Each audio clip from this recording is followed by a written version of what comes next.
사람이 온 천하를 얻고도 제 목숨을 잃으면 무엇이 유익하겠느냐? 사람이 무엇을 주고 제 목숨을 바꾸겠느냐? 알렉산더가 세계를 제패하고 더 동방원정으로 더 깊이 더 넓은 세계를 정복하려고 할 때 죽었어요. 그때 나이가 33, 34살 정도밖에 안 된 나이잖아요. 34살까지 얼마나 피 터지는 전쟁의 승리를 거뒀겠습니까? 그러나 죽어버리니까 그동안 싸워왔던 업적이 아무 소용이 없고 그 부하들에게 그 유산이 다 돌아갔잖아요. 여러분, 진시황이 중국을 통일한 게 얼마나 험난한 여정이었겠습니까? 삼국지에 보면은 조조도 또 유비도 삼국 통일 못했어요.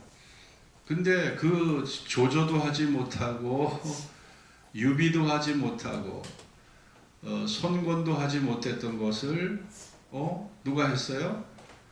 그것을 바로 진나라의 진시황이 한 겁니다.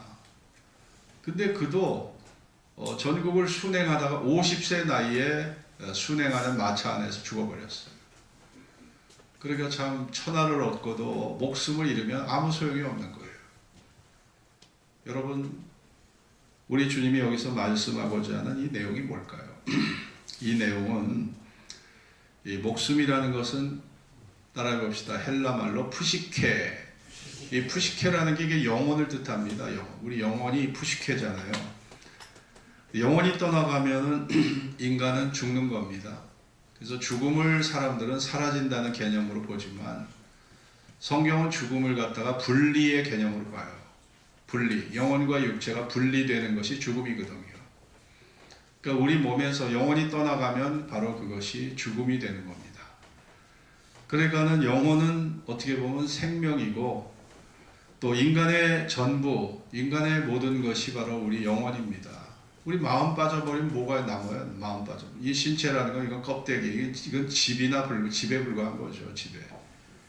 여러분, 집에 사람이 사니까 그 집이 가정이 되는 거고 사람이 사니까 온기가 느껴지는 거지, 아무리 화려한 집도요 사람이 안 살아봐요. 그 집은 생명이 없는 집이에요. 그냥 환경에 불과한 것이죠. 껍데기에 불과한 것입니다. 여러분, 근데 중요한 것은 이 생명이라는 것은 하나라는 거예요. 하나. 두 개가 아닙니다. 하나. 여러분, 사람의 생명은 하나이기 때문에 무엇과도 바꿀 수가 없다는 거예요. 사람의 생명이 2개, 3개쯤 된다면 아마 우리가 이 길도 가보고 또 저 길도 가보고 이 종교도 믿어보고 저 종교도 믿어보고 또 이런 직업도 종사해보고 저런 직업도 맛보고 그랬으면 얼마나 좋겠어요. 근데 인간은요, 생명이 단 하나예요. 그러니까 다양한 경험을 할 수 있는 기회가 별로 없습니다. 저도 목회 길을 벌써 45년을 이 길을 걷고 있는데 저도 늘 마음속에 나는 좀 건축가가 돼서 좀 집도 짓고 건물도 지어보고 싶다. 건축가의 꿈이 있었고요. 또 예술가로서 좀 미술에 깊이 빠져보고 또 그런 깊은 그런 예술에 대한 열망도 제 마음에 있거든요. 또 기업가가 돼서 돈도 좀 많이 벌어보고 그런 꿈도 갖고 있었어요. 근데 인생이라는 건 그렇게 길지도 못하고 기회가 많지 않아요. 그러니까 저는 지금 어떻게 보면 그냥 정말 일관되게 목회의 길을 45년을 걷고 있습니다. 오늘 이 말씀에 보면 인간의 생명은 단 하나이기 때문에 신중해야 된다는 겁니다. 신중해야 된다는 것이고 단 하나이기 때문에 바른 길을 가야 된다는 겁니다. 그리고 절대 거짓에 빠지거나 또 무질서와 혼란 속에서 우리가 귀중한 생명을 빼앗기는 일이 없도록 해야 된다. 어떻게 보면 이 말씀은 영혼 구원의 대원칙과 같은 말씀이에요. 사람이 만일 온 천하를 얻고도 자기 목숨을 잃으면 무엇이 유익하리요? 사람이 무엇을 주고 제 목숨을 바꾸겠느냐? 이 하나밖에 없는, 하나뿐인 이 생명, 하나뿐이 없는 이 영혼, 이 영혼을 잘 간수하고 지키라. 그런 말씀이죠. 여러분, 인간을 이제 두 종류로 크게 보면요. 어떤 사람들은 인간적인 매력들을 다 갖추고 있는 사람이 있어요. 외모도 좋고 성품도 좋고 능력도 좋고 정말 인간적으로 100점이야 100점. 근데 딱 한 가지 2% 부족한 게 있어. 그게 뭘까? 예수를 안 믿어. 네? 뭐 성품도 좋고 매너도 좋고 그리고 예절도 바르고 관계도 좋고 능력도 있고 자상하고 다 좋아. 제가 예전에 안산동산교회에서 신방을 하다 보면 그런 가정들이 꽤 많아요. 딱 2% 부족한데 그게 예수 안 믿는 거. 그런 사람들이 있고요. 어떤 사람들은 능력도 부족해, 외모도 부족해, 성질도 거칠어, 내면도 다듬어져 있지 않아. 근데 인간적으로는 50점, 60점밖에 안 되는데 잘하는 게 있어. 딱 잘하는 게 있는데 예수 하나 잘 믿어. 여러분 둘 중에 여러분이 어디에다 더 비중을 두겠습니까? 네? 여러분 사실 사람 보기에는요. 사람이 사는 데는 첫 번째 말하는 사람들에게 우리가 더 매력을 느낄 거예요. 근데 하나님이 보실 때는 입장이 다르죠. 하나님 보실 때는 세상의 온갖 것을 다 갖추고 있어도 하나님은 예수 믿지 않는 사람을 그다지 하나님은 인정하지를 않으세요. 그러니까 세상이 보는 관점, 사람들이 평가하는 관점이 있지만 결국 최후의 심판자는 내가 아닙니다. 최후의 심판자는 하나님이시잖아요. 그러니까 우리가 그 하나님의 관점에 맞추려고 할 수밖에 없는 거예요. 왜냐? 최종적으로 그분이 나를 심판하실 분이기 때문에 우리가 그분의 기준에 맞춰서 살 수밖에 없다는 얘기죠. 여러분, 요한 볼프강 폰 괴테라는 사람이 있습니다. 자, 이 사람은 뭐예요? 정말 매력에 뭉쳐있는, 정말 매력적인 온갖 팔방미인 천재 중에 천재가 요한 볼프강 폰 괴테입니다. 독일의 문학의 최고봉, 젊은 베르테르의 슬픔을 쓴 사람이죠. 20대 나이에 이런 위대한 대작을 완성했어요. 83년의 인생을 살면서 소설을 썼고 베스트셀러 희곡 파우스트를 파우스트를 썼습니다. 1808년에 동시대 사람이었던 나폴레옹, 프랑스의 나폴레옹을 조우하게 된 일이 있어요. 괴테가. 근데 그때 나폴레옹이 괴테와 만나서 대화를 하고 괴테와 만나서 얘기하면서 마지막으로 남긴 말이 뭘까요? 따라해 봅시다. 여기도 사람이 있군. 여러분, 이게 무슨 말일까요? 당대 최고의 영웅이고 천재로 칭송되었던 나폴레옹이 괴테와 얘기를 하면서 야, 내가 세상에서 제일 똑똑하고 내가 제일 잘난 사람으로 알았는데 보니까 괴테는 내면 세계가 너무 출중하고 빈틈이 없고 너무나 지성적이. 그러니까 나폴레옹이 괴테와 대화를 하면서 탐복을 한 거예요. 야, 여기도 사람이 있구나. 여기도 사람이 있네.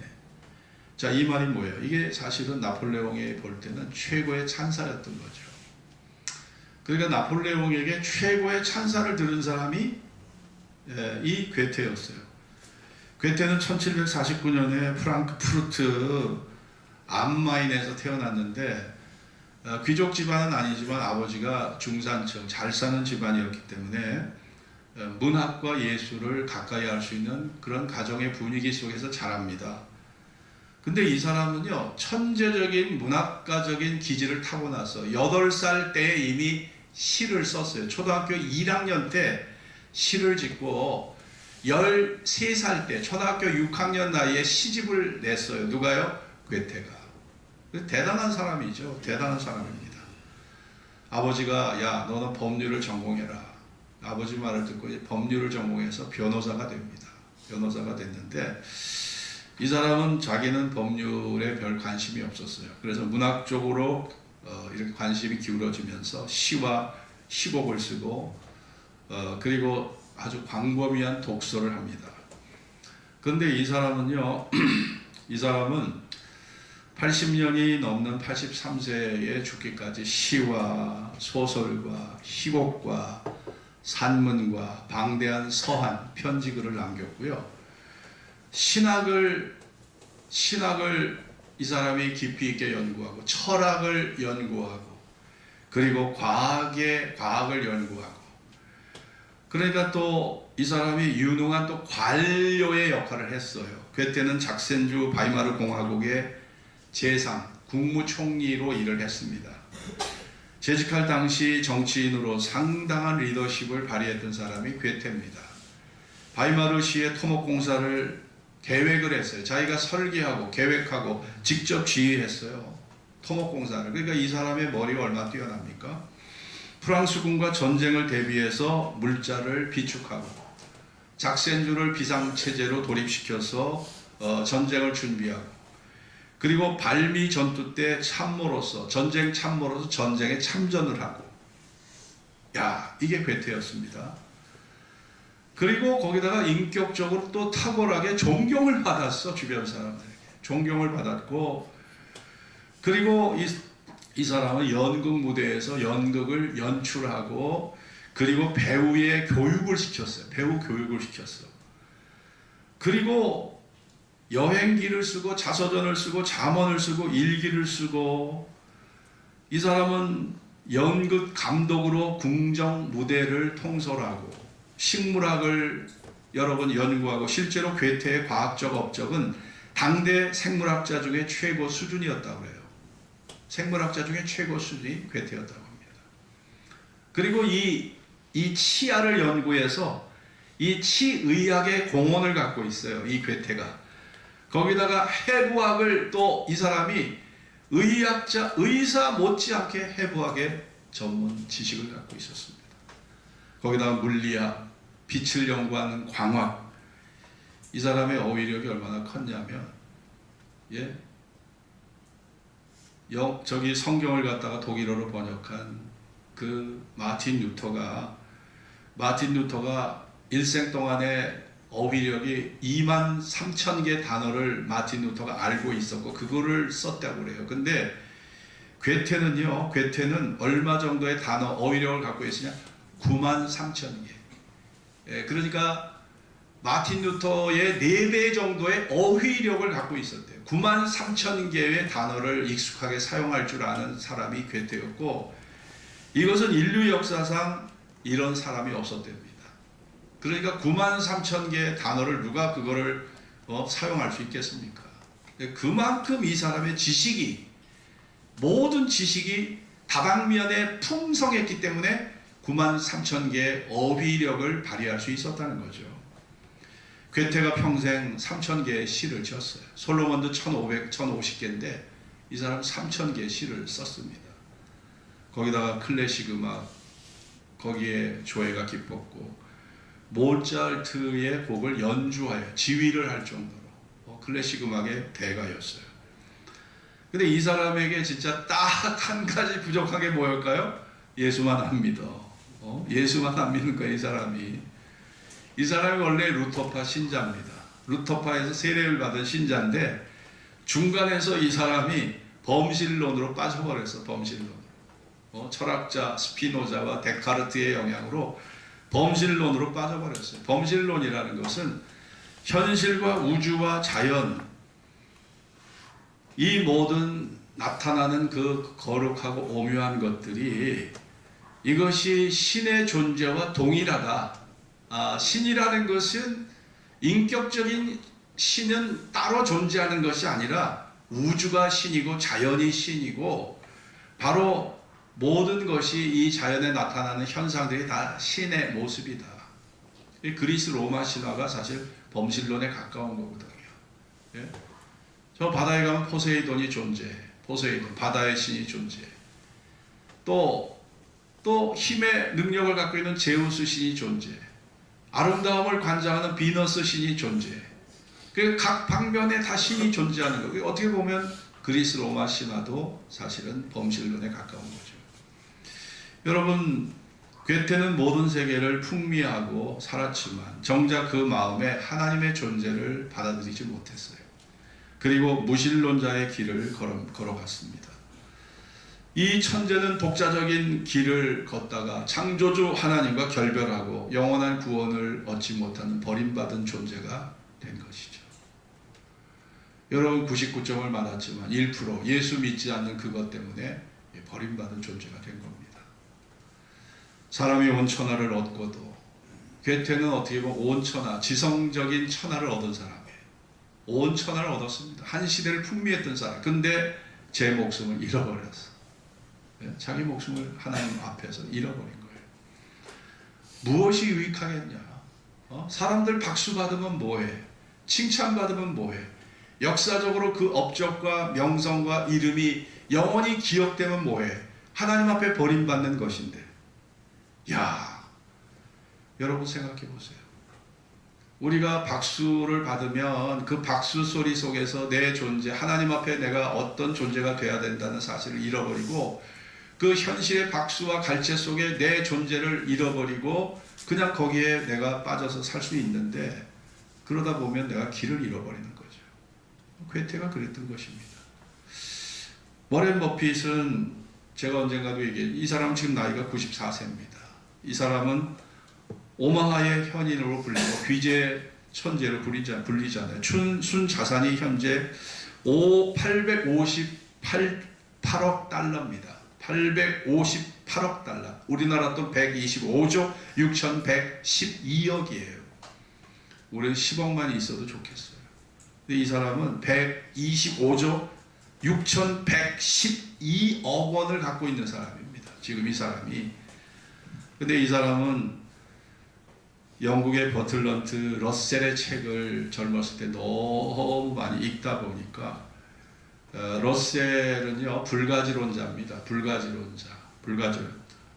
인간의 유한성 때문에 신의 존재를 알 수 없고 그 인간의 유한성, 지성의 유한성 때문에 내세를 알 수 없고 우리가 부활할 거 알 수 없고 어느 진리가 참 진리고 어느 종교가 참 진리인지 알 수 없다. 인간의 이 지성적 유한성 때문에 알 수 없다. 이게 버틀런트 러셀의 사상인데 요거를 이 워런 버핏이 그대로 이걸 받아들였어. 자기 사상으로. 그러니까 이 사람 지금까지 불가지론자예요. 종교 없어요. 종교 없어. 자, 이 사람은 모든 사람이 다 부러워하는, 돈 싫어하는 사람 누가 있습니까? 근데 이 사람은 돈을 쌓아놓고 살잖아요. 그런데 99%를 다 가졌어. 근데 1%, 딱 1% 그 부족한 게 뭐예요? 예수 안 믿는 거. 야, 참 이게 이런 사람들이 있어요. 그 1% 부족한 거, 예수 안 믿는 거, 그 조건 하나가 부족한 거예요. 여러분, 우리가 다른 게 부족해도 그러니까 여러분 정말 우리가 예수 믿고 산다는 거 결국은요. 그 위대한 사람들이 왜 예수를 안 믿느냐? 저는 그 차이가 결국 성령의 역사에 있는 겁니다. 우리가 성령으로 아니하고는 예수를 주시려 할 수 없다고 했어요. 결국은 이렇게 예수 안 믿는 사람들이 나타나는 현상이 뭐냐? 성령을 받지 못해서 그런 거예요. 우리가 성령을 받지 않은 하나님을 아버지라고 부를 수 없고 예수님을 생명의 주라고 부를 수가 없거든요. 그러니까 내가 성령을 받았다는 것, 택함을 받았다는 것, 참 이것이 위대한 것입니다. 믿습니까, 여러분? 믿어지시는 분만 아멘 하십시오. 믿습니까? 정말 성령 받지 않으면 여러분 괴테가, 여러분의 존재가 괴테의 위치에 있다고 하면 얼마나 여러분 영광스럽겠습니까? 여러분이 워런 버핏의 인생을 살고 있다면 얼마나 여러분이 존경과 부러움을 사는 인물이 되었겠습니까? 그러나 여러분, 우리는 다른 인간적 조건이 부족해도 저 천재들이 받을 수 없는, 저 위대한 인물들이 받을 수 없는 성령을 받았다는 것을 여러분 감사하셔야 돼요. 이거는 하나님의 주권적 의지에 의해서 내가 하나님 앞에 택함을 받아서 예수를 믿고 이렇게 하나님을 섬긴다는 것, 이거는 정말 위대한 것입니다. 내가 인간적으로 부족한 게 많아도 예수 믿는 것은 정말 위대하고 자랑스러운 것들이죠. 자랑할 만한 것입니다.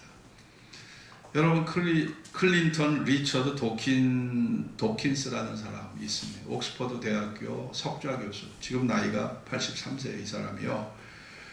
근데 이 사람은 세계 3대 지성인에 속하는 사람. 3대 지성 중에 보면 미국의 매사추세츠 공대의 언어학 박사, 언어학과 교수가 있어요. 노엄 촘스키 교수가 있습니다. 이 사람은 러시아계 유대인의 가정에서 태어났는데 아버지가 히브리어 언어학 박사야. 그래서 아버지가 언어학을 전공했기 때문에 거기에서 아버지가 늘 언어학을 공부하고 그거 책을 쓰고 이런 걸 보고 자랐어, 이 사람이. 그러니까 이 노엄 촘스키가 언어학 박사가 됐고 지금까지 이 사람이 살고 있어요. 아직까지 100세 가까운 나이인데요.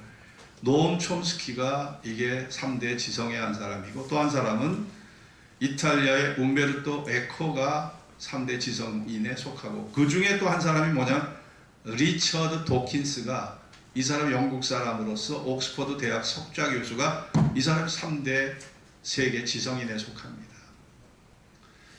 여러분, 이 사람은 박사학위가 몇 개일까요? 이 사람 도킨스가 가진 박사학위 몇 개일 것 같아요? 박사학위 12개야. 박사학위가. 예? 옥스퍼드 대학 박사는 물론이고 이 사람은요, 영국 에버딘 대학교 명예 철학 박사, 영국 오픈 대학교 명예 철학 박사, 벨기에 브뤼셀의 브리헤 대학교 명예 철학 박사, 스페인 발렌시아 대학교 명예 교육학 박사, 또 영국 성 앤드류스 대학교 명예 교육학 박사, 오스트레일리아 국립대학교 명예 교육학 박사. 이 사람은요, 여러 명예 교수, 명예 박사 아무것도 아닌 줄 알지만은 명예 박사는 그 박사에 필적할 만한 업적과 공로가 있어야 명예 박사학위 주지 아무에게나 주는 거 아니거든요. 그러니까 이 사람은 총 박사학위가 12개야, 12개. 예, 도킨스가. 참, 얼굴도 거기다 잘생겼어. 그러니 이 사람은 정말 인물 중에 인물이고, 이 사람은 세계를 제패한 사람이고, 전 세계 100여국의 책을 읽는 독자들을 대상으로 실시한 투표에서 세계 최고의 지성 한 사람 뽑으라고 했을 때 도킨스가 다 1등으로 당첨이 됐어. 야, 그러니 여러분이 도킨스라면 얼마나 좋겠습니까? 근데 이 사람이 딱 하나 부족한 게 있어요. 그게 뭘까? 예수를 안 믿어. 예수를 안 믿어. 야, 딱 한 가지 부족한 게 있어. 예수를 안 믿는다는 거예요. 여러분, 여러분이 둘 중에 하나를 택하라면 어느 편이 좋을까 생각해 보세요. 여러분이 괴테처럼 천재소리 듣고 워런 버핏처럼 정말 많은 돈을 다 재물을 소유한 귀재 소리를 듣고 도킨스처럼 최고의 지성 소리를 듣지만 예수 안 믿는 게 좋을까? 아니면 평범하고 자랑할 것도 없고 내세울 것도 없고 인기도 없지만 나는 그래도 예수 믿는 하나님의 자녀요, 하나님의 천국의 상속자요, 시민권자요, 주님과 사랑의 포로가 돼서 살아가는 그런 신앙인이라는 그 자부심이 더 위대할까 생각해 보세요. 둘 중에 여러분 하나를 택하라면 어느 걸 택하시겠습니까? 여러분, 이 많은 이러한 도킨스 같은 사람도 데카르트와 스피노자의 철학적 사상에 영향을 받았어요. 이 사람이 중간에 예수를 믿었던 적도 있거든요. 근데 믿었다가 이렇게 이게 타락이 왔어. 영적인 타락이 오면서 이성주의자로 바뀌어진 겁니다. 데카르트, 스피노자, 이성주의자거든요. 여러분, 데카르트가 한 말이 있어요. 같이 한번 우리 같이 한번 따라해 보겠습니다. 나는 생각한다. 고로 존재한다. 이게 데카르트가 한 말입니다. 진리는 불변하고 완전한 것이지만 인간이 인식할 수 없는 것이기 때문에 우리가 그 진리를 탐구하기 위해서 눈에 보이는 가변적인 것, 불완전한 물질적인 것을 대상으로 연구하다 보면 그 방법을 가지고 완전한 진리에 도달할 수가 없기 때문에 일단 의심을 해봐야 된다.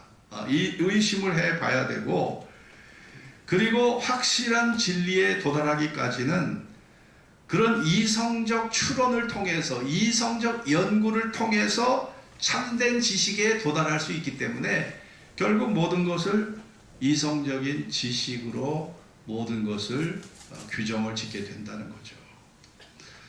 우리의 진리, 우리의 신앙은요, 하나님의 말씀이 기준입니다. 하나님의 말씀이 기준이고 하나님의 말씀이 우리의 척도예요. 우리의 척도지만 예수 믿지 않는 사람들은 결국 이성적인 것, 그것이 그들의 척도고 그들이 살아가는 인생의 도덕적인 기준인 겁니다. 철학에 있어서 경험론은 도덕적 판단의 기준을 어디에서 삼느냐? 인간의 경험과 감각에서 찾는 거예요.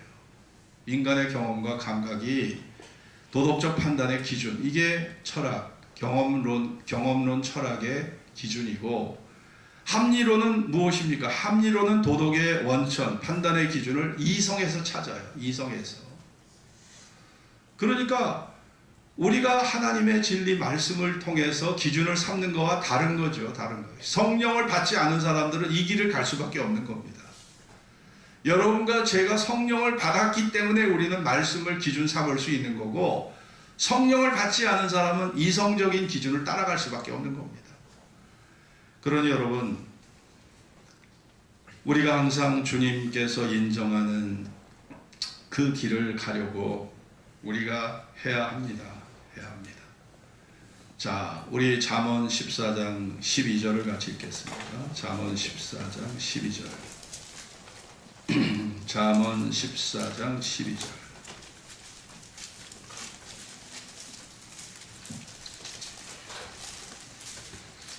잠언 14장 12절 우리 다 같이 한 음성으로 읽겠습니다. 시작.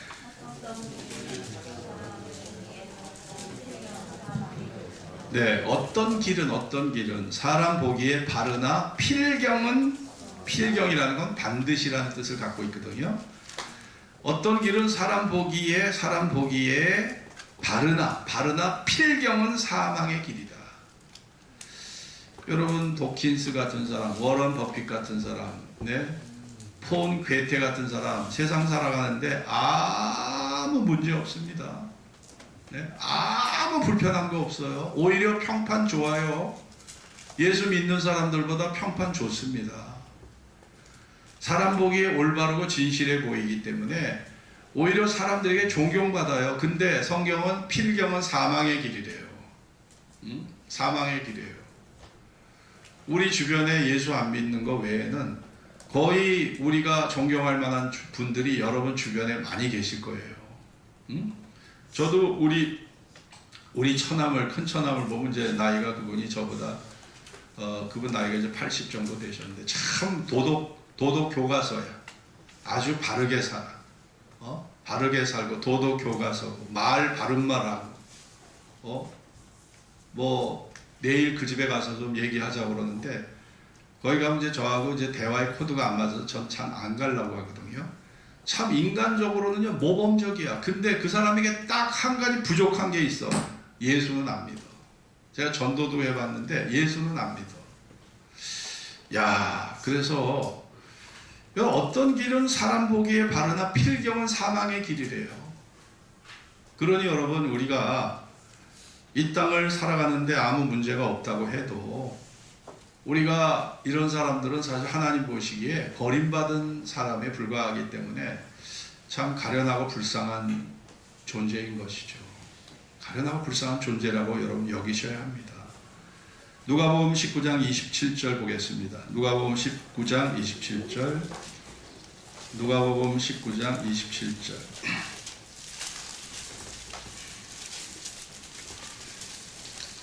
누가복음 19장 27절 같이 읽읍시다. 그리고 시작. 그리고 나의 왕됨을 원치 아니하던 저 원수들을 이리로 끌어다가 내 앞에서 죽이라 하였느니라. 여러분, 이게 하나님의 마지막 최종 심판 때 벌어질 일을 여기 써놓은 것이고요. 저는 이것이 성경에서 가장 두려운 말씀, 가장 무서운 말씀으로 생각합니다. 나의 왕됨을 원치 아니하던, 나의 왕됨을 원치 않는 자들, 하나님을 마음의 중심에 모시지 않은 사람들, 예수님을 생명의 구주로 영접하지 않은 사람들, 자아중심적 사고를 가지고 결국 도킨스나 워런 버핏이나 그리고 괴테나 다 이성주의자들입니다. 이성주의자들인데 자기가 왕이고 자기가 하나님이고 자기가 주인인 사람들이에요. 나의 왕됨을 원치 않아. 하나님을 왕으로 모시지 않아. 구세주로 모시지 않아.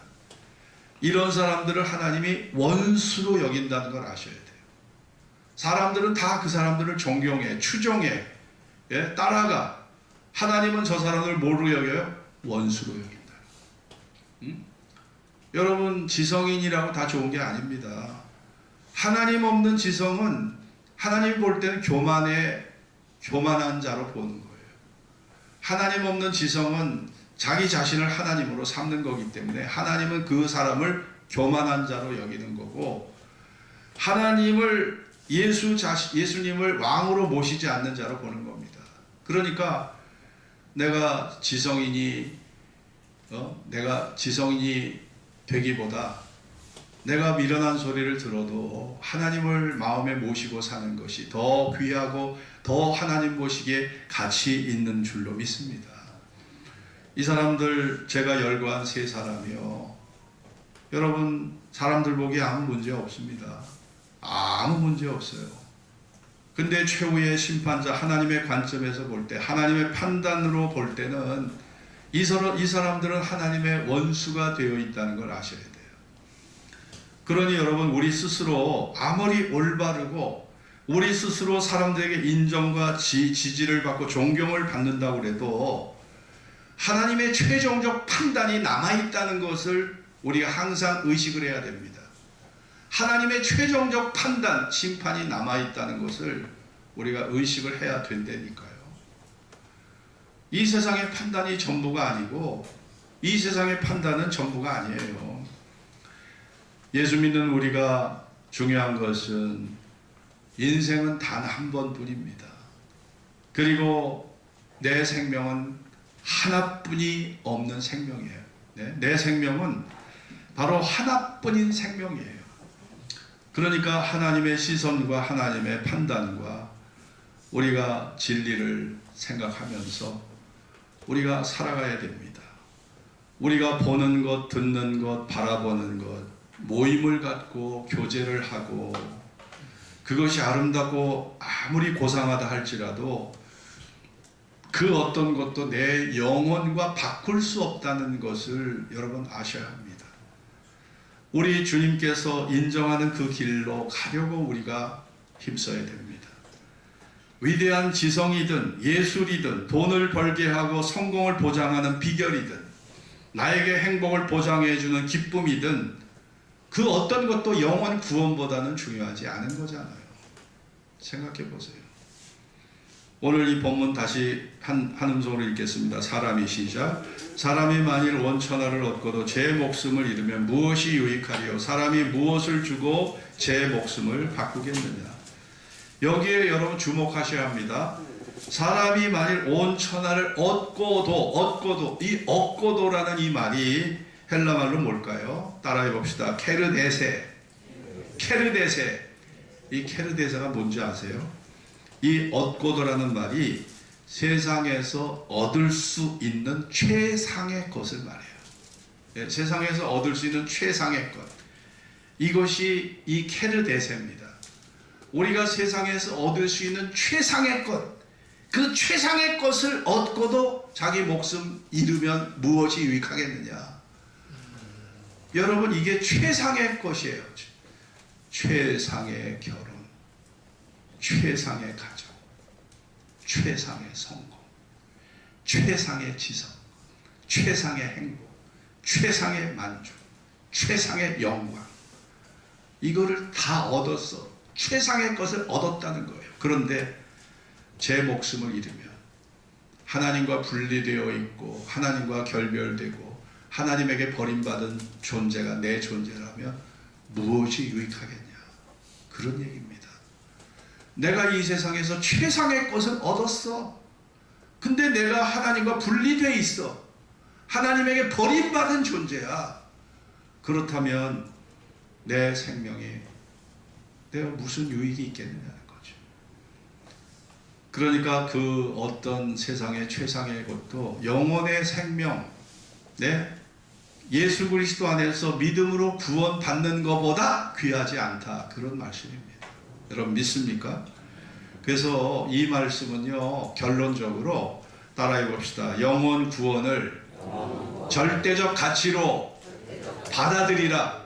여러분 결론이 그거예요. 영혼 구원을 절대적 가치로 받아들이라는 거예요. 영혼 구원을 절대적 가치로 받아들이라는 겁니다. 여러분이 세상의 최상의 것을 다 얻었다 해도 하나님 앞에 버림받은 존재라면 여러분은 그냥 지옥 백성일 뿐이에요. 죄송하지만은. 그러나 부족하고 내세울 것 없어도 인기가 없어도 영원 구원 받았다면 그 사람은 복받은 사람, 하늘의 시민권자고 하늘의 상속자고 주님의 신부고 주님과 영원히 천년왕국에서 혼인잔치하며 살아갈 위대한 하늘의 영광스러운 존재라는 것을 잊으시면 안 된다는 겁니다. 그래서 이 말씀이 우리에게 주어져 있는 거예요. 예수님은 요한복음 14장 6절에서 내가 곧 길이요 진리요 생명이니 나로 말미암지 않고는 내게로 올 자가 없느니라 하셨습니다. 예수를 통해서만 이 영혼 구원이 가능한 것이고, 우리가 이 영혼 구원의 이 절대적 가치를 양보하지 말라는 겁니다. 어떤 최상의 것이 여러분에게 다가온다 할지라도 이 영혼 구원을 위해서 이 절대적 가치를 양보해서는 안 된다는 거예요. 양보하는 순간 여러분의 영혼이 버림받는다는 생각을 하시고 이 절대적 가치를 지켜가는 저와 여러분이 될 수 있기를 주의 이름으로 축원합니다. 기도하겠습니다. 오늘 주신 말씀, 여러분 우리 주변에 모든 조건을 다 갖췄는데 예수 안 믿는, 딱 2% 부족한 게 예수 안 믿는 사람들 많아요. 인격 훌륭해, 매너 좋아, 성품 부드러워, 사람들에게 인기 만점이야, 돈도 있어, 즐길 줄도 알고. 근데 예수만 안 믿어. 야, 참. 근데 예수 믿는 사람들 중에는 거칠어, 매너도 부족해, 그리고 성격도 온순하지 않아, 남들하고 조화도 못 이뤄, 너무 부족해. 60점짜리 밖에 안 돼. 근데 장점이란 건 예수 믿는 것밖에 없는 사람도 있어요. 여러분, 세상의 평가와 하나님의 평가가 다르다는 거 아셔야 되고요. 오늘 이 말씀은 뭐예요? 영혼의 구원을 절대적 가치로 받아들이라는 겁니다. 영혼 구원을 절대적 가치로 받아들여야 된다는 거예요. 여러분이 최상의 행복, 최상의 가정, 최상의 성공, 최상의 지성, 최상의 만족과 영광을 다 얻었다 할지라도 여러분 예수를 받아들이지 못하고 하나님 앞에 버림받았다면 자랑할 게 뭐 있습니까? 죽음 이후를 생각해 보세요. 지옥 백성으로 예약되어 있는 그 사람 뭘 자랑할 수 있겠어요? 워런 버핏, 도킨스 교수, 괴테 다 지옥 백성이고요. 그 사람들 지옥 가야 만날 수 있는 사람이 돼버렸어요. 여러분, 하나님의 판단이 최종적 판단입니다. 세상의 판단은 최종이 아니에요. 중간 단계의 판단입니다. 우리가 주목해야 될 것은 마지막 최종의 판단이에요. 그게 결론이고 그게 법이지 않습니까? 그러니 우리가 하나님 말씀을 귀담아 들을 수밖에 없지 않습니까? 이게 강 목사 개인의 말입니까? 아니지 않습니까? 여러분, 우리가 늘 하나님 말씀을 기준 삼아 살아가셔서 모두가 다 구원의 백성으로, 천국의 백성으로 살아가는 여러분 되시길 바랍니다. 다 잠시 후 기도합시다. 할렐루야.